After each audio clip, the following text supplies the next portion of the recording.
বিশ্বনবীর জামাতা সাইয়্যিদিনা আলী রাদিয়াল্লাহু তাআলা আনহুর কাছে এক লোক এসে বলে, হে আলী, ঋণের বোঝায় আমি জর্জরিত, আমার কিছু অর্থ দিয়ে সাহায্য করো। সাইয়্যিদিনা আলী রাদিয়াল্লাহু তাআলা আনহু বললেন, আমি কি তোমারে এমন একটা দোয়া শিখাবো যেটা বিশ্বনবী আমাদের শিখিয়েছেন? এই দোয়া যদি তুমি পড়ো, লাউ কানা আলাইকা মিসলু জাবালিন কাবীরিন দাইনান আদাল্লাহু আনকা, পাহাড় পরিমাণও যদি ঋণের বোঝা হয়, আল্লাহ এটা পরিশোধের ব্যবস্থা করে দিবেন। ছোট্ট একটা দোয়া বিশ্বনবী শিখালেন, বললেন তুমি পড়বা, আল্লাহুম্মা কফিনি বিহালালিকা আন হারামিকা ওয়া আগনিনি বিফাদলিকা আম্মান সিওয়াক। মুখস্থ আছে? হ্যাঁ আছে। আল্লাহুম্মা কফিনি বিহালালিকা আন হারামিক, আল্লাহ তোমার হালাল দিয়ে আমাকে পরিতুষ্ট করো, হারাম থেকে বাঁচিয়ে রাখো, আর তোমার অনুগ্রহে মানুষের মুখাপেক্ষী যেন আমি না হই, আমি যেন সবসময় তোমার মুখাপেক্ষী হয়, ওই তৌফিক দিও। সুবহানাল্লাহ পড়েন। এই দোয়া বেশি বেশি পড়লে ঋণের বোঝা হালকা করে দিবে কে? তাহলে প্রিয় ভাইয়েরা, বিপদে পড়লেই প্রথমে কি পড়বেন? পটুয়াখালী ভুইলা গেছে। বিপদে পড়লেই প্রথমে ইন্না লিল্লাহ কি বলে নিজেকে আল্লাহর কাছে সঁপে দিতে হয়? হাসবুনাল্লাহ। চরম বিপদে দেয়ালে পিঠ থেকে গেছে, তখন লা ইলাহা ইল্লা আনতা সুবহানাকা ইন্নী কুনতু মিনাজ জালিমিন। এরপরে লা ইলাহা ইল্লাল্লাহুল আযীমুল হালিম, এই দোয়া।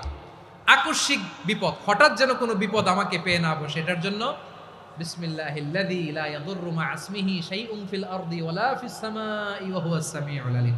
সকালে 3 বার, রাতে 3 বার। আর মারাত্মক tension, hyper tension, anxiety, depression থেকে বাঁচার জন্য 2 দোয়া, ইয়া হাইয়্যু ইয়া কাইয়্যুম, ইয়া হাইয়্যু ইয়া কাইয়্যুম, মনে থাকবে?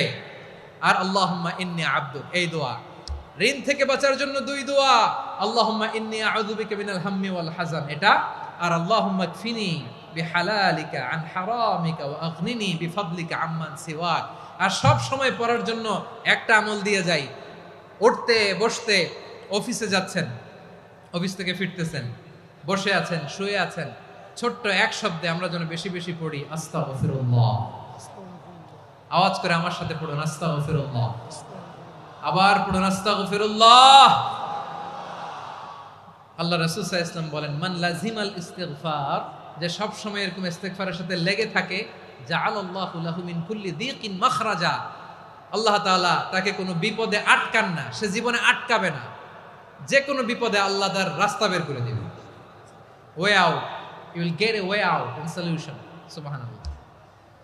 ওয়া মিন কুল্লি হাম্মিন ফারাজা, দুশ্চিন্তা মুক্ত হবে। ওয়ারযুকহু মিন হাইসু লা ইয়াহতাসিব, এমন জায়গা থেকে আল্লাহ রিজিকের বন্দোবস্ত করবে যেটা সে কল্পনাও করে নাই। আওয়াজ করে পড়েন সুবহানাল্লাহ। তাহলে মনে থাকবে আস্তাগফিরুল্লাহর কথা। সব শেষ কথা বলবো, সব শেষ আমার প্রিয় ভাইয়েরা। এটা গেল নিজের বিপদ। কিসের বিপদ? নিজে যদি বিপদে পড়েন। অন্যের বিপদ যদি দেখেন, এটার জন্য একটা দোয়া আছে। অনেক সময় আমরা দেখি হাসপাতালে ক্যান্সারের 3rd স্টেজে চলে গেছে, লোকটা হ্যাংলা হয়ে, চিকন হয়ে, হায়রে কি কষ্ট পায়, দেখি না? বিষ্ণু বলে, একটা দোয়া যদি কেউ অন্যের কোনো বিপদ দেখে পড়ে, ওই বিপদ তার জীবনে কখনো আসবে না। শুনবেন? শোনার আগ্রহ আছে?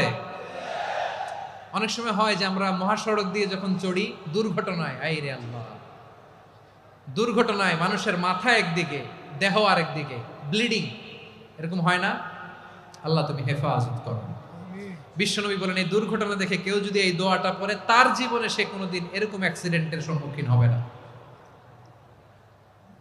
শুনবেন? বিশ্বনবী বলেন, অন্যের বিপদ দেখে কেউ যদি পড়ে, আলহামদুলিল্লাহিল্লাযী আফানি মিম্মা বতালাকা বিহি ওয়া ফাদ্দালানি আলা কাসীরিন মিম্মান খালাকা তাফদীলা, মানে প্রশংসা সে আল্লাহর, যে আল্লাহ তাআলা তোমাকে যেই জিনিস দিয়ে পরীক্ষা করেছে, আমাকে ওইটা থেকে বাঁচিয়ে দিয়েছে।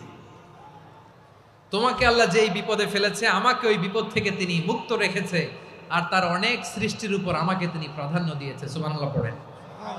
যে কোনো বিপদ, কারো ক্যান্সার দেখে যদি এই দোয়াটা আপনি বিশ্বাসের সাথে পড়েন, জীবনে কোনোদিন ক্যান্সার রোগে আক্রান্ত হবেন না।